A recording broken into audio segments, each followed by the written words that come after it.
हमारे हाथों में, लो क्या पढ़ रहे थे? एक बुक दो।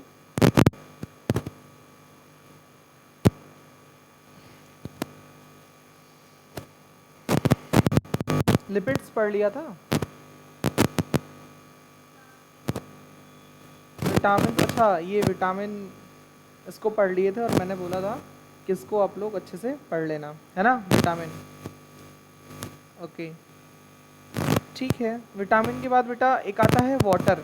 देखो जो पिछला टॉपिक है वो हो जाएगा कंप्लीट, परेशान मत होना। जिसमें अगला टॉपिक है वो है वाटर। अच्छा वाटर हमारे बॉडी में क्या काम करता है? मेन वाटर का हमारे बॉडी में क्या काम है बताओ? अगर हम लोग बात करें वाटर, तो वाटर हमारी बॉडी में फंक्शन, मतलब पानी क्या करता है, हमें पानी पीने की क्यों पड़ती है? क्यों पानी पीते हो? हाँ क्या तो हम नहीं पीते पानी? हम ज़्यादा पानी पीते ही नहीं, तो हम क्यों बताएं पानी की क्या ज़रूरत है? हैं? क्या ज़रूरत पड़ती है वाटर या पानी की? देखो सबसे पहली चीज़ बेटा, जो वाटर होता है ना, इसमें जो मिनरल्स होते हैं, है ना, ये मिनरल्स आपकी बॉडी के लिए बहुत ज़रूरी है। नंबर एक बात, वाटर के अंदर जो मिनरल्स होता है आपकी बॉडी के लिए बहुत ज़रूरी है। नंबर दो, वाटर जो होता है ये आपकी बॉडी का टेम्परेचर मेंटेन रखता है। अगर आप गर्मियों में अच्छे से पानी पियोगे तो आपको गर्मी बहुत ज़्यादा नहीं लगेगी, या ठंडक में अगर आप अच्छे से पानी पियोगे तो आपको ठंडक भी बहुत ज़्यादा नहीं लगेगी, क्योंकि बॉडी का जो टेम्परेचर है ये वाटर क्या करता है, मेंटेन रखता है। दूसरी चीज़, ये सिर्फ बॉडी का ही नहीं, हमारे एटमॉस्फेयर का भी टेम्परेचर मेंटेन रखता है। जैसे आपने देखा होगा कि जो जहाँ पर पानी मतलब भरा हुआ है सराउंडिंग में, वहाँ पर गर्मी और ठंडी में थोड़ा बहुत अंतर आपको देखने को मिल जाता है। जैसे ये सकरा तालाब जो आपका है, जब आप इसके इर्द गिर्द से गुजरो सुबह के टाइम में तो आपको ठंडक का एहसास होगा, बट एक्चुअली में जब आप दोपहर के बाद शाम को 4 या 5 बजे गुजरोगे ना, तो आपको ऐसा लगेगा कोई गरम गरम सी हवा आ रही है, आपको लग रही है। ऐसा इसलिए होता है क्योंकि वाटर बहुत देर से गर्म होता है और बहुत देर से ठंडा होता है। वाटर बहुत देर से गर्म होता है और बहुत देर से क्या होता है, ठंडा होता है। इसी वजह से वाटर आपकी बॉडी के टेम्परेचर को क्या करता है, वो बराबर से मेंटेन रख लेता है। ठीक है, इतनी सी बात है। तो वाटर हमारी बॉडी क्या करता है, टेम्परेचर को मेंटेन रखता है ना।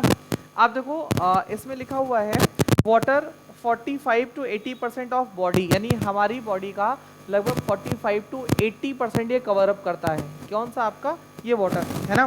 It is the major part of the protoplasm. What is protoplasm? कौन बताएगा प्रोटोप्लाज्म क्या है? कई बार मैंने बताया प्रोटोप्लाज्म के बारे में।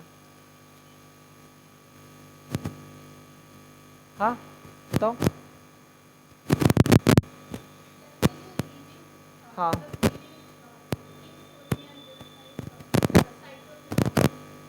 जैसे मैंने ये बोला, अब इसमें आप बताइए, तो पूरा सेल है आपका, ठीक है, ये न्यूक्लियस है, इसमें प्रोटोप्लाज्म कहाँ है? यहाँ पर होता है। देखो एक्चुअली में दो चीज़ें होती हैं सेल के अंदर। अगर हम लोग सेल की बात करें तो सेल में, बैठ जाओ, सेल में एक आउटरिंग कवर होती है, इस कवर को हम लोग बोलते हैं सेल मेम्ब्रेन या सेल वॉल, है ना भाई। अगर हम लोग प्लांट्स की बात करेंगे तो सेल मेम्ब्रेन सेल वॉल दोनों होगी। अगर हम एनिमल्स की बात करेंगे तो सिर्फ सेल मेम्ब्रेन होगी, सेल वॉल होगी नहीं। ये हो गया सेल मेम्ब्रेन या सेल वॉल। अच्छा, अगर हम इस पूरे इसके अंदर जो भरा हुआ फ्लूइड है, अगर हम लोग इसकी बात करेंगे, इसको बोलते हैं प्रोटोप्लाज्म। इस पूरे भरे हुए फ्लूइड को बोलते हैं प्रोटोप्लाज्म। और अगर हम लोग इस न्यूक्लियस वाले एरिया को छोड़ दें और अब फ्लूइड को देखें तो इसे हम लोग बोलते हैं क्या, साइटोप्लाज्म बोलते हैं, है ना। प्रोटोप्लाज्म का हिंदी मतलब होता है जीवद्रव्य और साइटोप्लाज्म का हिंदी मतलब होता है कोशिका द्रव्य।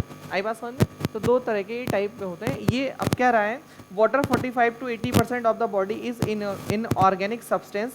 It is the major part of the protoplasm, यानी ये प्रोटोप्लाज्म का मेजर पार्ट है। It is also called the universal solvent. इसे हम लोग सार्वभौमिक, मतलब सॉल्वेंट का मतलब ये किसी भी चीज़ को घोल सकता है। भाई पानी है, पानी में हर चीज़ घुल जाती है, तो ये कह रहा है कि यूनिवर्सल सॉल्वेंट, ये किसी के साथ भी घुल जाएगा, इसके साथ कोई भी घुल जाएगा, कोई दिक्कत वाली बात नहीं है ना। इसे हम लोग क्या कहते हैं, यूनिवर्सल सॉल्वेंट कहते हैं, ठीक है। ओके, फिर क्या रहा है, and the plays role in various metabolic activity. ये हमारी बॉडी के मेटाबॉलिक एक्टिविटी में बहुत हेल्प करता है। भाई जैसे आपने खाना खाया तो खाने को पचाने या खाने को बेसिकली इधर उधर मूव के लिए कहीं ना कहीं उसे लिक्विडिटी चाहिए होती है, लिक्विड चाहिए होता है, तो ये क्या करता है, उसको लिक्विड देता है भाई, उसको क्या देता है, ये लिक्विड प्रदान करता है, जिससे खाना इधर आराम से मूव करता है, कोई प्रॉब्लम मूव करने में फिर नहीं आती है। आई इतनी बात समझ में? तो मेन चीज़ जो है वाटर, वो हमारे एक काम ये आता है कि भाई हमारे जो मेटाबॉलिक एक्टिविटीज़ हैं इनको कवर अप करता है, जो भी मेटाबॉलिक एक्टिविटीज़ हैं इनको कवर अप करता है।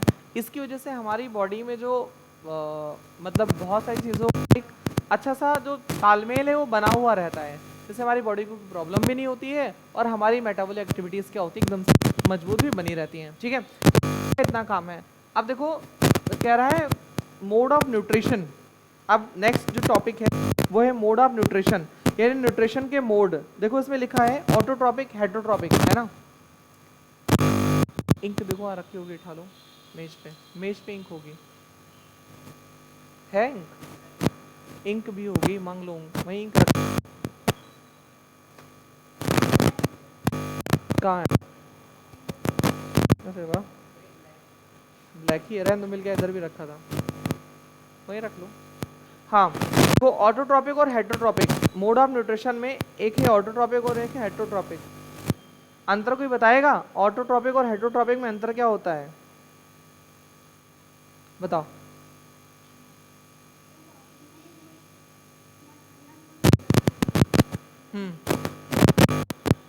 ठीक बेटा, हेटरोट्रॉपिक मतलब, हाँ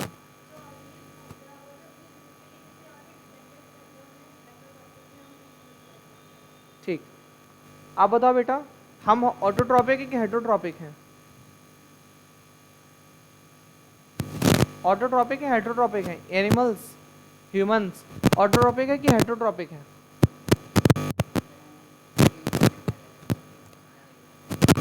अच्छा, हम लोग मम्मी पापा के ऊपर निर्भर रहते हैं, खाना खुद नहीं बनाते हैं, पकाते हैं, बनाते नहीं हैं, तो मतलब हम लोग क्या हुए, हेटरोट्रॉपिक हुए, ऑटोट्रॉपिक हुए? बताओ। बोर्ड में भैया ना बहुत अच्छे अच्छे प्रश्न आएंगे, ये समझ लो, ये बहुत ही नॉर्मल सा क्वेश्चन है। ठीक, जब तक आप चीज़ों को समझोगे नहीं तब तक आपके पढ़ने का कोई मतलब नहीं है। कोई भी टॉपिक हो, कोई भी सब्जेक्ट हो, आपको चीज़ें समझनी है, रटने से काम नहीं चलेगा, है ना। आपको ये चीज़ पता होनी चाहिए। अगर आपको कोई बोल रहा है sir mode of nutrition, nutrition कितने टाइप का होता है, तो सबसे पहले आपको बेसिक पता होना चाहिए ना, मोड ऑफ न्यूट्रिशन। इसमें आपको दो टॉपिक पता होना चाहिए, एक तो होगा बेटा आपका ऑटोट्रॉपिक और एक क्या होगा आपका हेटरोट्रॉपिक, है ना।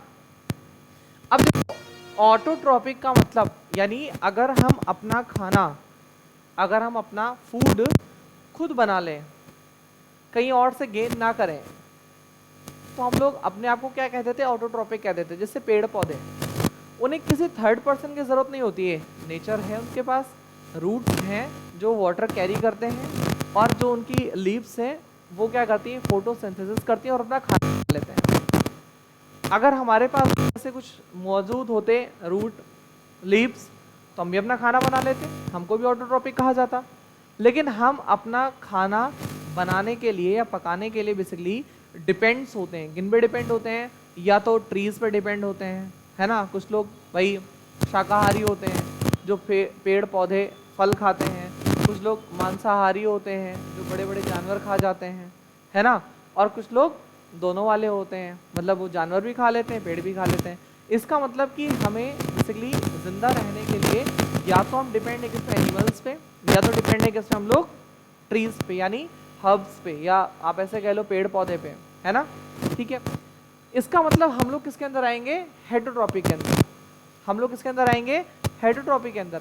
ऑटोट्रॉपिक मीन्स पेड़ पौधे, ग्रीन एल्गीज जो काई होती है लेते हैं, वो होंगे कि आपके ऑटोट्रॉपिक न्यूट्रिशन के अंदर आ जाएंगे। ठीक है, अब ये डिफरेंस समझना बेटा, क्योंकि बिना डिफरेंस के आप चीजें नहीं कह, तो 10th बोर्ड है, कोई मजाक नहीं है। पूरे लाइफ आप इस मार्कशीट को देखोगे, पूरी लाइफ कहीं किसी चीज की जरूरत पड़ेगी ना, अगर एड्रेस प्रूफ भी चाहिए होगा, डेट ऑफ बर्थ प्रूफ चाहिए होगा, तो 10th की मार्कशीट ही मानेगा और कोई मार्कशीट मानेगा नहीं। आधार कार्ड से बड़ा ये होता है आपकी 10th की मार्कशीट। है ना। और जब मार्कशीट देखोगे तब नंबर देखोगे, और जितनी बार नंबर देखोगे उतनी बार सोचोगे काश थोड़ी सी और मेहनत कर लेते तो दोबारा 10th पढ़ लेते तो शायद अच्छा नंबर आ जाता, या थोड़ी और मेहनत कर लेते अच्छा नंबर आ जाता। इसीलिए मेहनत से पढ़ो बेटा आप लोग, है ना। तो देखो ऑटोट्रॉपिक और हेटरोट्रॉपिक। अब देखो हेटरोट्रॉपिक में भी इसमें 3 पार्ट दे रखा है, एक सेप्रोफाइटिक दे रखा है ना, एक होलोजोइक दे रखा होगा और एक पैरासाइटिक, है ना। हेटरोट्रॉपिक में भी 3 पार्ट दे रखा है, ठीक। इसमें से आप लोग जानते हो, ऐसा नहीं कि नहीं जानते हो। अगर मैं आपसे बात करूं हेटरोट्रॉपिक में, तो एक दे रखा है सेप्रोफाइटिक, है ना, ठीक है। एक दे रखा है आपको होलोजोइक और एक आपको दे रखा है पैरासाइटिक, है ना, पैरासाइटिक और होलोजोइक। अच्छा, पैरासाइट जानते हैं नहीं जानते हैं आप लोग? पैरासाइट किन्हें कहते हैं? पैरासाइट किन्हें कहते हैं जानते हैं? बताओ, हाँ बताइए। हाँ, पैरासाइट में आता है, ठीक है, बैठ, तो सही कहा, चलो गुड। अब देखो बिटन ने बताया कि पैरासाइट मतलब जो हमारी बॉडी पर रह करके और हम ही से न्यूट्रिशन ले ले, ठीक, उन्हें पैरासाइट बोलते हैं, ठीक। लेकिन एक डिफरेंस भी होता है बेटा, पैरासाइट ठीक है जैसे मच्छर हो गया, जुआ हो गया, ये सब काटते हैं लेकिन आप मरते नहीं, मर जाते हो, मरते नहीं है ना। इसका मतलब बेटा आपको बोलना है कि जब कोई किसी लिविंग ऑर्गेनिज्म पर रह करके उससे अपना न्यूट्रिशन ले, उसे मारे नहीं, जैसे मच्छर हमारे पर बैठा हमको काटा, वो बेचारा थोड़ा सा खून पिएगा भाग जाएगा, बस हम लोग उसको मारने लगते हैं लेकर के लाठी डंडा, ठीक है।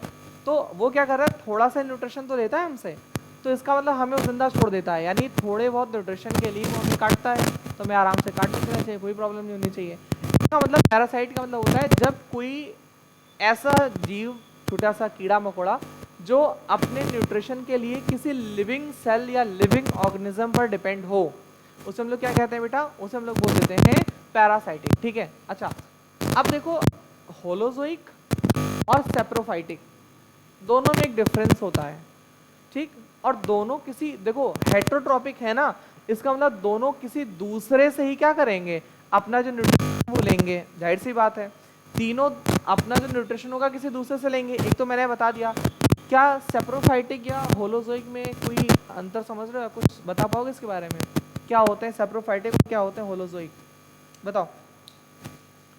सेप्रोफाइटिक और होलोजोइक में क्या डिफरेंस हो सकता है?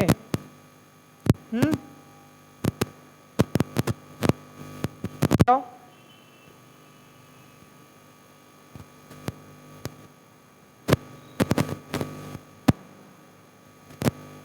देखो बेटा ध्यान देना, ये कह रहा है सेप्रोफाइटिक में होता है कि ये किसी लिविंग ऑर्गेनिज्म पर, ये किसी लिविंग ऑर्गेनिज्म पर नहीं रहते हैं, ये उससे फूड नहीं लेते हैं, ये क्या करते हैं, डाइजेस्टिव एंजाइम होता है, उन्हीं के जरिए अपना डाइजेशन करना स्टार्ट करता है। आपकी बुक में देखो लिखा है कि देखो 2 इमेज बना हुआ है, एक मशरूम बना हुआ है ना, और एक बना हुआ है ब्रेड मोल्स, ठीक है। मशरूम, आपको मशरूम पता होगा, ये ज़्यादातर डेड प्लांट्स पे, लकड़ी पे होता है ना, मशरूम जो होता है डेड प्लांट्स पे होता है। तो सेप्रोफाइटिक का मतलब होता है कि ये अपना न्यूट्रिशन किसी से नहीं लेते हैं, बेसिकली डाइजेस्टिव एंजाइम होता है, उसी को रिलीज कर करके अपना काम ये लोग कर लेते हैं, ठीक है।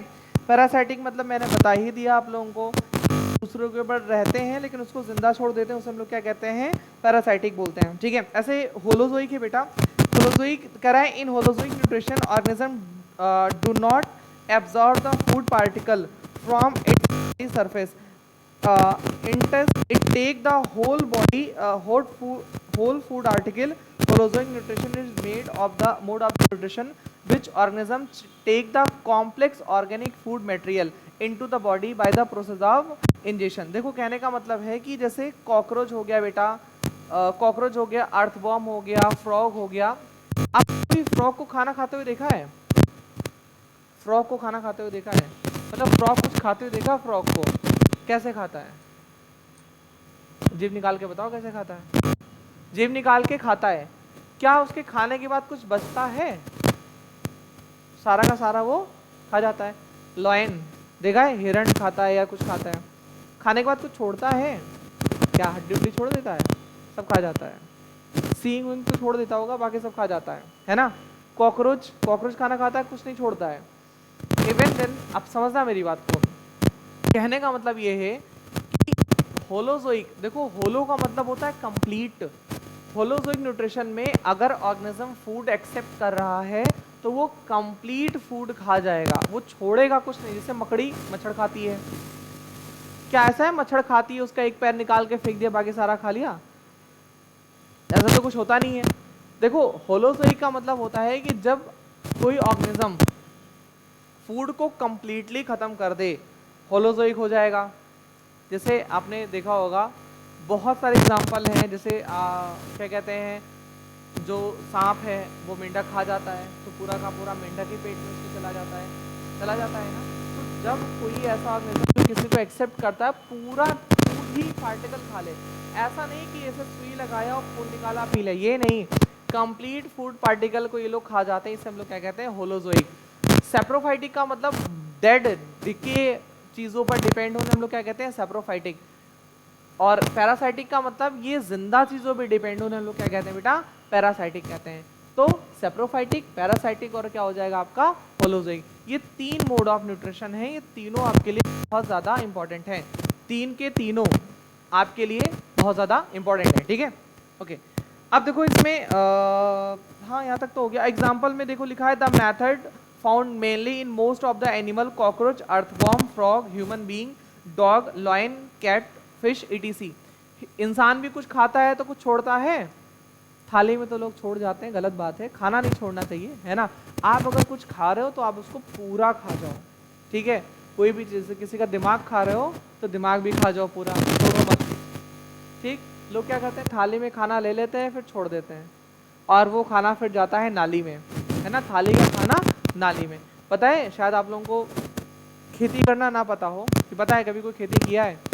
इतनी मेहनत लगती है। इस समय तो धान का सीजन चल रहा है, जिसके यहाँ खेत उसके यहाँ से हाल पूछो। रात रात भर वो बेचारा खेत में पानी चलाता है, दूसरे के खेत में उधार ले करके वो बेरन होती है, मतलब धान को लगाने के लिए बेरन बोता है, फिर वहाँ से उखड़वाता है, फिर लगवाता है, फिर जो लगाते हैं उनको पैसे भी देता है, खाना भी देता है, सारी चीज़ें देता है, फिर अपने खेत की रखवाली भी करता है, जानवर से बचाता है, तब जाकर के 5-6 महीने में कहीं उसे खाने लायक अनाज मिलता है। और वो अनाज हम लोग क्या करते हैं? फेंक देते हैं। कहते क्या है? पैसा दे करके लाए हैं। उतनी मेहनत का कोई मोल नहीं है। अगर आप ये सोचो कि नहीं पैसा दे दिया उसका कीमत निकला है, नहीं, उतनी मेहनत जितनी वो किसान करता है उसका कोई भी मोल नहीं कि आप उसको पलट के वापस से दे सको। भैया मेहनत वो कर रहा है, उसका कोई भी मोल नहीं है। आप ये नहीं कह सकते नहीं नहीं नहीं हम इतना पैसा दे रहे हैं तो हम करेंगे ही करेंगे, नहीं, उसका कोई मोल नहीं बेटा। इसीलिए अगर आप लोग कुछ खाया पिया करो तो उसे वेस्ट मत किया करो, कंप्लीट खा जाया करो, यानी आप आ जाओगे, आप होलोजोइक में आ जाओगे। पैरासाइट मत बनना, है ना। पैरासाइट मतलब खाली खून चूस जिंदा रहे, घूमे तो पैरासाइट नहीं बनना, बनो, जिससे क्या होगा, आपका काम आसान रहेगा, ठीक। ओके, होलोजोइक न्यूट्रिशन हो गया, एग्जांपल भी हो गया इसके सारे। अच्छा, न्यूट्रिशन इन ग्रीन प्लांट। भाई ग्रीन प्लांट में न्यूट्रिशन कैसे होता है बताओ? ये तो हाँ बिल्कुल, फोटोसिंथेसिस के प्रोसेस से होता है। This is my favourite. अब फोटोसिंथेसिस जो है उसका प्रोसेस कैसे क्या होता है? तो फोटोसिंथेसिस होता है,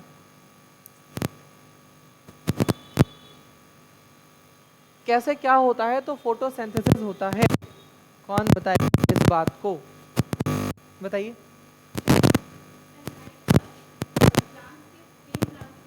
हाँ हाँ हाँ हाँ हाँ हाँ हाँ, ठीक, हाँ हाँ, ठीक है, बैठो।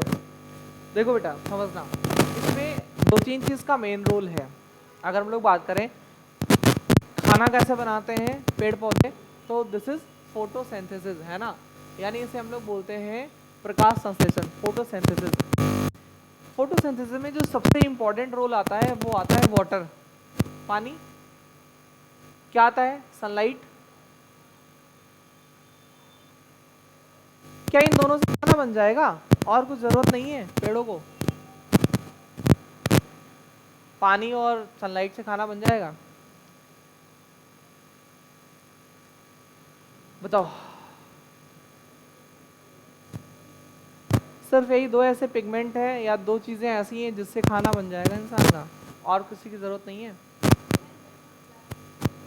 बताओ आदित्य, क्या किसी चीज की जरूरत है इन्हें? देखो क्लोरोप्लास्ट है ना, आपको क्लोरोप्लास्ट की भी जरूरत पड़ती है, पड़ती नहीं पड़ती है भाई? बिना क्लोरोफिल या क्लोरोप्लास्ट के क्या पेड़ पौधे अपना खाना बना सकते हैं? This is the green pigment. ये क्या है? वो ग्रीन पिगमेंट है जिसमें सभी पेड़ पौधे अपना खाना बनाते हैं और ये क्लोरोफिल जो है वो मौजूद रहता है। सभी ग्रीन प्लांट्स में क्लोरोफिल मौजूद रहता है। और अगर आपके दिमाग में यह आ रहा होगा कि इसकी वजह से सिर्फ पेड़ ग्रीन होते हैं, तो ऐसा नहीं है। ये प्लास्टिड्स हैं, प्लास्टिड के अंदर का क्लोरोप्लास्ट है जो ग्रीन प्लांट के अंदर होता है। ठीक ऐसे ल्यूकोप्लास्ट होता है जो कलरलेस होता है। जैसे मूली देखो, मूली किस कलर की होती है? वाइट। गाजर किस कलर का होता है? रेड। लेकिन गाजर के कई कलर आते हैं, एक बिल्कुल से नारंगी वाला वाइट रेड रहता है, एक थोड़ा सा डार्क रेड रहता है, हेलीकॉप्टर सी उड़ गई है ना, एक थोड़ा सा क्या रहता है? डार्क रहता है। तो उसके कई कलर आते हैं। आपने देखा होगा बैगन का कलर अलग होता है, ठीक, मिर्च का लाल कलर अलग होता है, सेब का लाल कलर अलग होता है, टमाटर का लाल कलर अलग होता है। यानी ये प्लास्टिड है, प्लास्टिड की वजह से पेड़ों के जो कलर हैं वो अलग अलग होते हैं। प्लास्टिड की वजह से जो पेड़ों के कलर हैं वो क्या होते हैं बेटा? अलग अलग होते हैं। नंबर एक बात। नंबर दो बात कि क्लोरोप्लास्ट के बगैर हम खाना नहीं बना सकते हैं, सॉरी पेड़ पौधे खाना नहीं बना सकते हैं। अगर हम लोग प्लास्टिड की बात करें कि पेड़ पौधे खाना कैसे बनाते हैं, प्लास्टिड, और इस प्लास्टिड में आता है क्लोरोप्लास्ट। अब देखो होता क्या है, इन तीनों का तो यूज होता ही होता है, प्लस ये प्रोसेस समझना, आपने स्ट्रोमा स्ट्रोमेटा ये सुना है नहीं सुना है? स्ट्रोमा स्ट्रोमेटा ये आपने सुना होगा। एक्चुअली में पत्तों के नीचे पोर्स बने होते हैं। सभी पत्तों के नीचे नीचे साइड में सरफेस रफ होती है, उसके नीचे पोर बने होते हैं स्ट्रोमा और स्ट्रोमेटा के। अब जब वो उन्हें ओपन होना होता है, चूंकि वो बेटा ऑक्सीजन तो लेते ही लेते हैं, अगर उन्हें खाना बनाना है तब उन्हें कार्बन डाइऑक्साइड चाहिए, अदरवाइज ऑक्सीजन लेते हैं। तो वो गैसेस को एब्जॉर्ब करने के लिए जो अपना स्ट्रोमा का माउथ है उसको ओपन करते हैं। और वो ओपन कैसे होता है? जैसे वो ऐसे पोर बना होता है, सपोज दैट आपके सब लोगों की बुक भी ऐसे बना है ना, अगर आप इसे देखना चाहोगे तो ये आपको ऐसा कुछ दिखाई देगा, है ना, ये आपको ऐसा दिखाई देगा। तो अब देखो ये ऐसे है। अब इस पोर को खोलने के लिए पता है क्या होता है? गार्ड सेल लगा होता है ना, गार्ड सेल लगा होता है। इसको मैं ऐसे लगा दें ताकि आपको खुला हुआ दिखाई दे, ठीक, ये गार्ड सेल लगा है। अब इस गार्ड सेल में क्या होता है, जो हमारे सराउंडिंग में एटमॉस्फेयर है, उस एटमॉस्फेयर से इसमें नमी ली जाती है, उस एटमॉस्फेयर से इसमें नमी ली जाती है, और वो नमी ऑस्मोसिस के जरिए इसके अंदर पहुंच जाता है, गार्ड सेल के अंदर। जैसे ऑस्मोसिस के जरिए गार्ड सेल के अंदर नमी पहुंच जाती है, तुरंत ये गार्ड सेल फूल जाती हैं और फूल के ये स्ट्रोमा को ओपन कर लेती है। ये गार्ड सेल जैसे ओपन होती हैं, गैसेस अंदर आ जाती हैं और गैसेस का डिफ्यूजन होता है, और डिफ्यूजन के जरिए वो गैसेस कार्बन डाइऑक्साइड, वो कार्बन डाइऑक्साइड पेड़ पौधे यूज करते हैं कैसे? As a fuel. वो लोग खाना बनाने के लिए जो ईंधन फ्यूल के रूप में यूज करते हैं, कार्बन डाइऑक्साइड को यूज करते हैं, पानी यूज करते हैं, है ना। अच्छा, पानी उन्हें कहाँ से मिलता है? पानी कौन लेके जाता है, उन तक पहुंचाता है? जाइलम। बेसिकली पानी जो होता है वो जाइलम जड़ से लेके जाता है, पहुंचा देता है। सनलाइट क्या काम करती है? सनलाइट, क्लोरोफिल, कार्बन डाइऑक्साइड, ये मिल करके क्या करते हैं? खाने को जनरेट करते हैं, खाना बनाते हैं। और खाने में बनाते क्या है लोग? ग्लूकोज ही तो बनाते हैं। एक्स्ट्रा खाने को स्टार्च के रूप में सेव कर लेते हैं, बट जो खाना एक्चुअली में ये लोग बनाते हैं वो ग्लूकोज बनाते हैं, ठीक है। तो पूरे के पूरे फोटोसिंथेसिस में आप एक बात कर लो, कार्बन डाइऑक्साइड, पानी, सनलाइट और क्लोरोप्लास्ट, इतनी चीज़ें ज़रूरी होती हैं, है ना। इतनी चीज़ें जो है वो आपकी ज़रूरी होती हैं। ये स्ट्रोमा स्ट्रोमेटा ये ओपन कैसे होता है, क्लोज कैसे होता है, ये भी बहुत ज़रूरी होता है भाई। अगर आपको ये प्रोसेस नहीं पता है तो आप कैसे आगे चीज़ें बता सकते हो कि सर ऐसी सी बात है ना। ये समझ में आ गया कैसे क्या कर सकते हैं। अब देखो इसमें जो गार्ड वार्ड सेल होता है, इसमें बेसिकली आप लोग पढ़ लेना, वही मैंने जो बताया सारी चीजें वही लिखी है, पढ़ लेना, कोई दिक्कत वाली बात नहीं है। अब देखो अगला है बेटा फोटोसिंथेसिस। फोटोसिंथेसिस में देखो लिखा photo is equal light, photo का मतलब लाइट हो गया, है ना। Is an energy transformation process in which solar energy is converted into chemical energy. मतलब अब ध्यान देना, जो सोलर एनर्जी है वो केमिकल एनर्जी में जाती है। पूछ लेगा हो सकता है मल्टीपल चॉइस में कि फोटोसिंथेसिस क्या है, तो solar energy to chemical energy, mechanical energy मत बता देना, solar energy to chemical energy. और उसी केमिकल एनर्जी को क्या पेड़ पौधे अपने फूड के लिए यूज कर लेते हैं और आराम से खाना बना के खाते हैं। अच्छा, सेकंड पॉइंट लिखा है photosynthesis mean synthesis of food with the help of the light. Synthesis का मतलब होता है इकट्ठा करना, सिंथेसिस का मतलब होता है इकट्ठा करना। इसका मतलब सिंथेसिस का मतलब ये हुआ कि जो पेड़ पौधे सनलाइट में फोटो का मतलब सनलाइट, सिंथेसिस का मतलब इकट्ठा करना, उस लाइट की हेल्प से क्या करते हैं, इकट्ठा करते हैं। किसको इकट्ठा करते हैं, फूड पार्टिकल्स को, फूड आइटम को इकट्ठा कर लेते हैं और आराम से काम करते हैं बेटा, है ना। थर्ड लिखा है it is a process in which plant use sunlight and chlorophyll to synthesize food by the utilization carbon dioxide and water. वही चीज है, कार्बन डाइऑक्साइड एंड वाटर का यूटिलाइजेशन करते हैं और अपने खाने को लोग बनाते हैं, फिर आगे खाना खाते हैं, फिर ग्रो करते हैं, दुनिया की बातचीत, है ना। अब देखो इसमें एक वो लिखा हुआ है क्या कहते हैं, एक फॉर्मूला लिखा हुआ है, मैं इसको लिख दे रहा हूँ, समझना। मैं फॉर्मूला लिखता हूँ बट बैलेंस नहीं करूँगा। कार्बन डाइऑक्साइड और क्या मिलता है बेटा, कार्बन डाइऑक्साइड के साथ क्या मिलाते हैं, पानी तो मिलाते हैं, और यहाँ पर क्या होता है, क्लोरोफिल होता है ना। क्लोरोफिल होता है तभी तो फोटोसिंथेसिस होगा, यहाँ पर सनलाइट भी होती है ना। ये क्या हो गया आपके, सनलाइट हो गया। अब बनेगा क्या, ग्लूकोज C6H12 और O6, C6H6, और इसके साथ ग्लूकोज के साथ क्या बनता है, कार्बन डाइऑक्साइड बनता है कि ऑक्सीजन बनता है बेटा, ऑक्सीजन बनता है। अब देखो क्या ये बैलेंस है, आपके केमिस्ट्री का पहला चैप्टर ये है, केमिकल बैलेंस, है ना, या बैलेंसिंग ऑफ केमिकल इक्वेशन। बताओ नहीं है, क्या करें तो ये बैलेंस हो जाए। सबसे पहले क्या बैलेंस करने की कोशिश करते हैं, बताओ। अगर हमें बैलेंस करना, सबसे पहले हम बैलेंस करने की कोशिश करते हैं, CO2। सर अपना अपना तरीका है, मुझे 6 सबसे ज्यादा लग रहा है तो हम 6 को पहले बैलेंस करते हैं, है ना। सीधी सी चीज है, अपना अपना तरीका। आपको अगर लग रहा है कि कार्बन से शुरू करते हैं, कार्बन से शुरू करो बेटा। यहाँ पर कितने कार्बन है आपके पास, 6। यहाँ पर कितना कार्बन दिख रहा है, 1। यहाँ पर क्या करेंगे, 6। अब 6 हो गए, लेकिन अब O2 6 to the 12 और 1 13, यहाँ पर कितना है, 6 to 8। अब ये गड़बड़ फंस गया। अब 8 और 13 को कैसे बराबर करें, क्या ऐसा करें कि 13 और 8 बराबर आ जाए, बताओ। चलो हाइड्रोजन को देख लो पहले। हाइड्रोजन दिख रहा है आपको, 12 दिख रहा है, यहाँ पर कितना है, 2 है। 6 कर दें, पक्का बराबर हो जाएगा, 12 हो गया, लेकिन ऑक्सीजन 6, यहाँ पर हो गया 6 दूनी 12, 6 18 ऑक्सीजन हो गया, 6 और 2 8। अब इसको 18 कैसे करोगे बताओ, इस 8 को 18 कैसे करोगे, ध्यान लगाओ। देखो आपके पेपर में ना एक क्वेश्चन तो इसका पक्का बनेगा, केमिकल इक्वेशन का जो बैलेंस है इसका एक क्वेश्चन तो आपको पक्का देगा। बताओ, बस थोड़ा सा ही बचा है, पहुंच गए हो आप लोग, ज्यादा दिक्कत नहीं है। अब देखो 6 और 12 18 हो गया, 6 है ना। अच्छा 18 करने के लिए 12 की तो जरूरत है, हाँ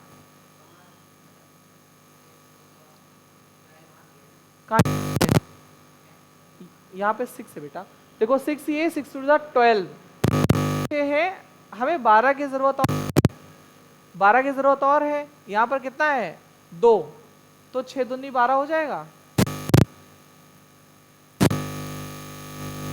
काउंट 6 to the 12, 6 18 इधर हो गया, 6 यहाँ पर आ गया, 6 to the 12 यानी 18 इधर हो गया, बैलेंस 6 to the 12 यहाँ पर है बराबर 6 यहाँ पर है। इसका मतलब ये इक्वेशन क्या हो गया आपका, बैलेंस। आई बात समझ में? अगर बेटा ऐसे देखा ना अगर ऐसे दिक्कत होगा तो आप चुपचाप से ऐसे लिख लिया करो कि कार्बन इधर 6 है मेरे पास, कार्बन इधर कितना है 6 ही तो है, कार्बन मेरे पास इधर 6 है, इधर ऑक्सीजन कितना है आपके पास 6 2 12 और 6 18, इधर ऑक्सीजन देखो कितना है आपके पास 6 और 6 2 12 यानी कितना है 18, और हाइड्रोजन बचा H कितना है इधर 6 2 12 है और इधर कितना है 12 है।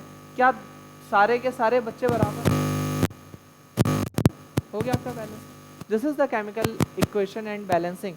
ये मिलेगा आपको मैं एक क्वेश्चन का पक्का बनेगा, इसीलिए इसको आप लोग ध्यान रखना। तो क्या प्रोडक्ट बना रहा है ग्लूकोज, और क्या बना रहा है ऑक्सीजन। इसलिए कहते हैं कि ग्रीन प्लांट हमारे लिए बहुत क्यों, क्योंकि वो हमें क्या देते हैं ऑक्सीजन देते हैं कि देते हैं ऑक्सीजन देते हैं, जाहिर सी बात है ऑक्सीजन दे रहा है और ग्लूकोज तो अपने लिए यूज करेगा ना वो, है ना। हाँ, अब इस ग्लूकोज को पेड़ पौधे यूज करके जो सारा का सारा उनका भाई वेस्ट तो निकलता ही होगा ना भाई, अगर आप कुछ खाओगे तो उसका वेस्ट तो निकलेगा ही निकलेगा, 100 निकलेगा। आप अगर कोई भी चीज खा रहे हो कोई भी तो उसका क्या वेस्ट जरूर निकलेगा, निकलेगा ही, जाहिर सी बात है। तो पेड़ पौधे क्या करते हैं अपना सारा वेस्ट अपने फल में डाल देते हैं, जो उनका फल होता है सारा वेस्ट डाल देते हैं और फिर उसको आपको पहले खट्टा फिर बाद में कैसा लगता है मीठा मीठा सा लगता है, और फिर उस फल को ना तोड़िए तो वो फल कैसा हो जाता है सड़ के खत्म हो जाता है। तो जिसमें पेड़ का क्या पड़ा होता है सारा का सारा वेस्ट मटेरियल, और उसी वेस्ट मटेरियल के लिए आप लोग लड़ाई कर लेते हो आम के लिए, है ना, कि मुझे पेड़ का वेस्ट मटेरियल सबसे पहले खाना है, ठीक, मुझे ये खाना है वो खाना है। तो वो सारा का सारा क्या होता है वेस्ट मटेरियल ही होता है पेड़ पौधे का।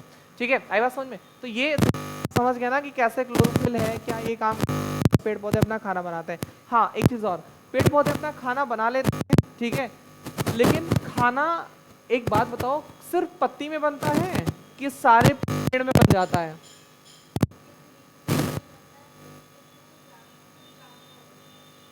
किसके थ्रू ट्रांसफर होता है? फ्लोएम टिश्यू के जरिए ट्रांसफर होता है, ठीक है बेटा। लीव्स में बनता है, थोड़ा बहुत स्टेम में भी बनता है, और बाकी ट्रांसफर करते रहते हैं फ्लोएम, है ना। फ्लोएम जो है पूरी बॉडी में इनकी पूरी बॉडी का मतलब पूरे ट्री में अपने खाने को डिलीवर करता है, मतलब वेटर का काम करता है। अगर हम लोग ऐसे बात करें फ्लोएम को, तो फ्लोएम एक वेटर का काम कर लेता है, ठीक है। ओके, अब देखो अगला जो पॉइंट लिखा हुआ है site of photosynthesis. Site photosynthesis होता कहाँ पर है? देखो नंबर 1 लिखा हुआ है most of the photosynthesis occur in leaves. ज्यादातर फोटोसिंथेसिस कहाँ पर होता है? आपके लीव्स में होता है, पत्तियों में होता है। But small amount of photosynthesis occur in green stem. कुछ ग्रीन स्टेम होता है, आपने देखा होगा, शायद आप लोग मार ना खाए हो ग्रीन डंडे से, है ना। हम लोगों के टाइम में ना हम लोग ग्रीन डंडे से मार जाते थे। जो बढ़िया एक हम लोगों के टाइम में एक दुबे सर थे, दुबे हम लोग उनको कहते थे, वो भैया बढ़िया ग्रीन वाला डंडा तोड़ के लाते थे और इतना मारते थे, इतना मारते थे, जब तक उस डंडे की सारी ग्रीननेस हमारे बॉडी में ना छप जाए तब तक वो मारते रहते थे। और घर पे अगर कहीं बता दो कि आज मार खाएं तो घर वाले और 2 कंटाप लगाएं, पक्का तुम ही कुछ गलती किए हो गए, है ना। और आजकल के माँ बाप अगर बच्चे को डांट भी दो, कल से ना जाओ बेटा पढ़े, कल से ना जाओ पढ़े, कैसे डांटे ना हमें लड़कों का, ठीक है। तो आज का सिस्टम ये चलता है, ठीक। अब देखो इसमें देखो क्या लिखा है, मोस्ट ऑफ द कहाँ पर होता है? ग्रीन स्टेम में होता है। शायद आप लोगों को पता होगा जो नई नई मतलब वो निकलती हैं, मतलब जैसे जो स्टेम होता है उसके आगे निकलती हैं, जैसे पपीते का होता है तो लोग पीस पीस के उसको पी जाते हैं, जब उन्हें क्या होता है वो क्या मलेरिया होता है, तो उनका प्लेटलेट्स डाउन होता है, तो पपीते का जो ग्रीन वाला निकलता है पत्ती आगे, छोटी छोटी पत्ती एकदम ग्रीन होती है, उसको पीस के पी जाते हैं, तो उनकी तबीयत ठीक हो जाती है, जिनको भी प्लेटलेट्स की शिकायत होती है ना। तो ज़्यादातर वहाँ पर होता है। अब कह रहा है internally leaf contain various type of tissues, है ना। अब लीफ पर भी कई टाइप के टिश्यूज होते हैं। एक तो होता है बेटा मेसोफिल टिश्यू, है ना, एक क्या होता है मेसोफिल टिश्यूज, ठीक है। फिर क्लोरोप्लास्ट, मतलब ये प्लास्टिड्स के अंदर आते हैं। तो ज़्यादातर ध्यान देना, इसमें लिखा हुआ है mesophyll tissue are very important, most of the photosynthesis occur in these tissues. यानी जो मेसोफिल टिश्यूज होते हैं सबसे ज़्यादा फोटोसिंथेसिस प्रकाश संश्लेषण की क्रिया मेसोफिल टिश्यू में ही होती है, यानी अगर प्रकाश संश्लेषण क्रिया करनी है तो मेसोफिल टिश्यूज में ही होगी, है ना। लीव बियर्स स्ट्रोमा, ठीक है, लीव्स के अंदर क्या होता है, स्ट्रोमेटा होता है, ठीक है, जिसके पोर्स होते हैं वो कार्बन डाइऑक्साइड को एंट्री देते हैं, जिसकी वजह से क्या होता है, फोटोसिंथेसिस की प्रक्रिया होती है। जो उसके पोर्स होते हैं, पोर्स मतलब जिसमें जगह छोटी छोटी बनी होती है, वो क्या कहते हैं, कार्बन डाइऑक्साइड को एंट्री देते हैं, जिससे जो फोटोसिंथेसिस की प्रक्रिया वो हो जाती है, ठीक है। उसके बाद देखो लिखा है the actual site of photosynthesis is specialized cell organelles called the chloroplast, यानी जो स्पेशल जगह इसके लिए बताई जाती है वो होती है क्लोरोप्लास्ट, कि क्लोरोप्लास्ट में ही क्या होता है आपका फोटोसिंथेसिस। यानी बेटा अगर आपके लिए क्वेश्चन आया ही फोटोसिंथेसिस का 2 नंबर में आया, तब 1 2 3 लाइन लिखना, जब प्री बोर्ड कराएंगे तो आपको बताएंगे। अच्छा, जब आप के नंबर 6 नंबर में आया ना, तो आप इसमें बड़े आराम से 6 नंबर ले सकते हो। ये इमेज भी बहुत अच्छी सी है, आप बना भी सकते हो भाई, इमेज अच्छी सी तो आप बना सकते हो, इसको बना करके आप 6-7 नंबर आराम से गेन कर सकते हो, है ना। अब देखो कह रहा है chloroplast is a type of plastid, chloroplast एक प्लास्टिड का है ना, which found only in the plant cell. जो सेल, भाई जाहिर सी बात है क्लोरोप्लास्ट प्लांट सेल में ही तो पाया जाएगा, हमारे आप में तो पाया नहीं जाएगा, क्लोरोप्लास्ट प्लांट सेल में ही पाया जाएगा, है ना। इस अभी कह रहा है कि chloroplast is very high in leave cell, ये लीव सेल्स में जो है वो वेरी हाई होते हैं, specialize in the mesophyll cells. कहाँ पर होता है, मेसोफिल सेल्स में होते हैं, इसीलिए कहा जाता है कि मेसोफिल के अंदर ही क्या हो जाता है आपका फोटोसिंथेसिस होता है, जबकि होता कहाँ पर आपके क्लोरोप्लास्ट, और क्लोरोप्लास्ट है कहाँ पर आपके मेसोफिल में। जैसे अगर ये कहा जाएगा आप अगर कोई गंदा काम करोगे या नंबर नहीं आएगा तो आपके घर वालों को कहा जाएगा कि फलाने के बिटिया फलाने के लड़का कम नंबर पाया है ना। और अगर आप अच्छे नंबर पाओगे तो आपको तो लोग कहेंगे ही नहीं, बोलेंगे देखो उनकी लड़की इतनी मेहनत करती थी या उनका लड़का इतना मेहनत करता था। ऐसे ही है, मेसोफिल के अंदर क्लोरोप्लास्ट होता है। तो अगर कोई एक्चुअल साइट पूछेगा तो आप बताओ क्लोरोप्लास्ट, और कोई पूछेगा अगर ये क्लोरोप्लास्ट किसका लड़का है तो क्या बताओगे कि मेसोफिल के अंदर रहता है, तो मेसोफिल का लड़का है, इसलिए वहां पर फोटोसिंथेसिस हो जाता है, ठीक है। अब देखो नेक्स्ट है क्लोरोप्लास्ट स्ट्रक्चर, ये नॉर्मल सा बना हुआ है एक डिब्बे टाइप में, ऐसे इसको आप लोग चुपचाप से बना लेना, ठीक है, कि इसमें क्या क्या होता है क्या क्या नहीं होता है, इसको इमेज को आप बना लेना। ये इमेज बहुत ज़रूरी है आपके लिए, है ना। इमेज नहीं बनाओगे तो ये आप ढंग से समझ नहीं सकते हो, बिना इमेज के आपको काम मतलब ये समझने में थोड़ी सी प्रॉब्लम हो सकती है, ठीक। अब देखो इसमें कह रहा है, हाँ, chloroplast are ovoid structure in double membrane envelope, मतलब जो क्लोरोप्लास्ट है ये डबल मेम्ब्रेन इन्वेलप में होता है और एक ओवल अंडाकार, अंडा खाए हो कभी आप लोग, नहीं खाए अंडा,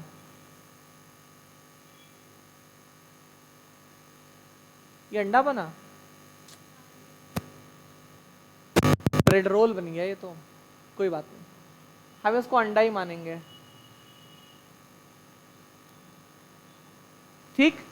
ये है आपका ओवल शेप्ड। अब इसी के अंदर ना देखो ऐसे करके इसमें गोल गोल सा बना होगा, मेरी आर्ट तो बहुत अच्छी है, वैसे बायोलॉजी पढ़ाने वाले अध्यापक की आर्ट अच्छी होनी चाहिए, है ना। नहीं तो अंडे को आलू बना दें, आलू को अंडा बना दें, बच्चे जान ना पाए ग्रेना बना रहे कि स्टोमेटा बना रहे हैं, बना दें सर जी, है ना। अब देखो ये क्या होता है, पूरे सेल में ऐसे ऐसे मौजूद रहते हैं, है ना, पूरे सेल में कई पार्ट्स में ऐसे देखो आपके बुक्स में बने हैं, ठीक है, ये ऐसे ऐसे करके बहुत सारे डिब्बे डिब्बे बने, और डिब्बे डिब्बे के अंदर जो है ये भी आपके मौजूद है, ठीक है। तो अब ये कह रहा है कि डबल मेम्ब्रेन, अब देखो मेम्ब्रेन डबल है, ये डबल मेम्ब्रेन एनवेलप में होता है, ओवल शेप में होता है, ठीक है। सेकंड कह रहा था inner membrane enclose a large cavity filled, अजी देखो अब ये कह रहा है कि जो इनर मेम्ब्रेन है enclose a large cavity filled with a jelly like fluid, जो इनर मेम्ब्रेन है ये भरा होता है, कैसे होता है, ए जेली लाइक फ्लूइड, जाहिर सी बात है जैसे सेल के अंदर साइटोप्लाज्म होता है वैसे ग्रेना स्टोमेटा के अंदर भी तो कोई ना कोई फ्लूइड होता होगा।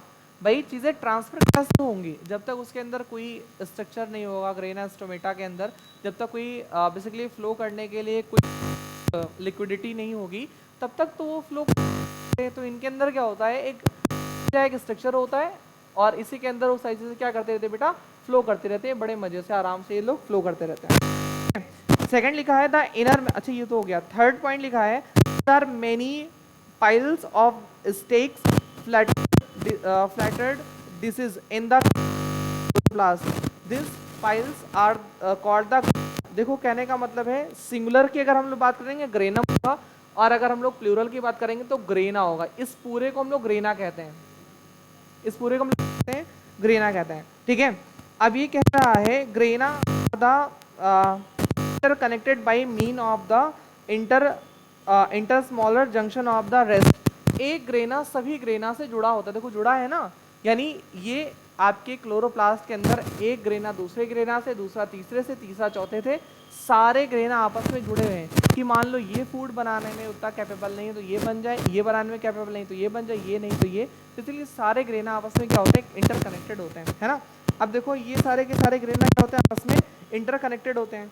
उसके बाद नेक्स्ट इसमें बोल रहा है कि granum consist of many flatter disc called the thylakoids. मतलब अब ये जो डिस्क है, जैसे सीडी लगती थी पहले डिस्क, ये सारे ग्रेनम में ढेर सारे डिस्क होते हैं और मेनली इन्हीं का काम होता है, आपके जो फोटोसिंथेसिस होता है मेनली इन्हीं का काम होता है। इसी के जरिए वो क्या करते हैं, अपने खाने को बेसिकली जनरेट करते हैं या बनाते हैं, मेन इनका काम होता है।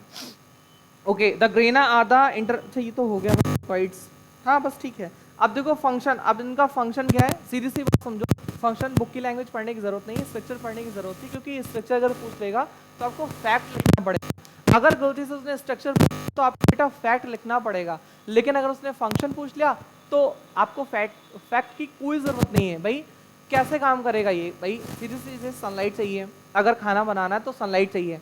सनलाइट किसके जरिए आएगी, आपके स्टोमेटा के जरिए अंदर आएगी, ग्रेना में पहुंचेगी, ग्रेना के जरिए डिस्क में पहुंचेगी, इस डिस्क में मेसोफिल टिश्यूज होगा, उसी मेसोफिल टिश्यूज के अंदर क्लोरोप्लास्ट होंगे और उसी क्लोरोप्लास्ट के अंदर सारा जो है वो आपका काम धाम चलता रहेगा। और मजे की बात तो ये है कि आप आंखों से सिर्फ पत्ती देख सकते हो, ग्रेना स्टोमेटा तो बहुत दूर की बात है। अगर आप ऐसे नॉर्मल आंखों से जाओ, ऐसे जा करके देखो तो आपको सिर्फ पत्ती दिखाई देगी, उसका रफ सरफेस दिखाई देगा, तो जीवन में कुछ नहीं दिखाई देगा उसके आगे, है ना। तो इसीलिए इस चीज़ को आप ध्यान रखिएगा कि ये जो सारे स्ट्रक्चर होते हैं इनको आपको बहुत ध्यान से पढ़ना है, क्योंकि फंक्शन आएगा तो बहुत ईजी है फंक्शन, इसका फंक्शन करने का मतलब फंक्शन आप कर लोगे, लेकिन अगर आप सोचो कि स्ट्रक्चर आपको अगर याद करना है तो याद नहीं होगा आपसे स्ट्रक्चर, है ना। आपको स्ट्रक्चर बनाकर एक बार इसको देखना पड़ेगा। 2 मिनट लगेगा, मैं इसका फंक्शन भी इसमें बता देता हूँ। Function of chloroplast, main function of chloroplast is to carry out the process of photosynthesis, यानी फोटोसिंथेसिस के प्रोसेस को कैरी आउट करना इसका क्या होता है, मेन फंक्शन होता है। दैट्स इट, इतना है ना।